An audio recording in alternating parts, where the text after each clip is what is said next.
وعلیکم السلام ورحمۃ اللہ وبرکاتہ۔ رقیہ اس کو اردو میں دم کہا جاتا ہے، اور یہ ایک علاج ہے جس طرح سے دیگر علاجات ہیں، میڈیسن وغیرہ سے علاج کیا جاتا ہے، اسی طرح رقیہ سے بھی مریض کا علاج کیا جاتا ہے۔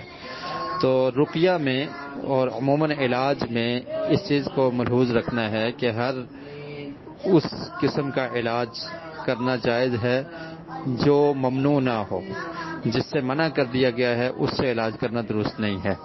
اور اسی طرح رقیہ میں اس چیز کا خیال رکھنا ہے کہ جو رقیہ کیا جا رہا ہے وہ شرکیہ الفاظ نہ ہوں، اور شیاطین اور جنات کے نام نہ ہوں، اور اسی طرح ایسے الفاظ نہ ہوں جن سے منع کیا گیا ہے، جو شرعاً درست نہیں ہیں۔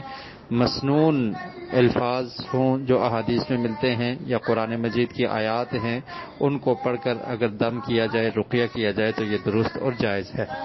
اور پھر رقیہ کرنے کے لیے اگر آپ پریزنٹ ہیں، فزیکلی وہاں پر حاضر ہیں، تو یہ زیادہ بہتر ہے۔ اور اگر ایسا ممکن نہیں ہے تو فون پر یا کال کے ذریعے اگر دم کیا جا رہا ہے اور رقیہ کرنے والا شخص اپنی آواز کو مریض تک پہنچا رہا ہے فون کے ذریعے سے، تو اس سے بھی اثر ہو سکتا ہے اور مریض کو شفا بھی مل سکتی ہے۔ اصل میں شفا اللہ رب العالمین نے دینی ہے، تو یہ ایک علاج کا ذریعہ ہے، تو اس کو اختیار کرنے میں کوئی حرج نہیں ہے، یہ جائز اور درست ہے۔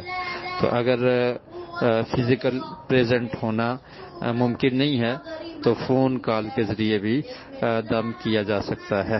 واللہ اعلم بالصواب۔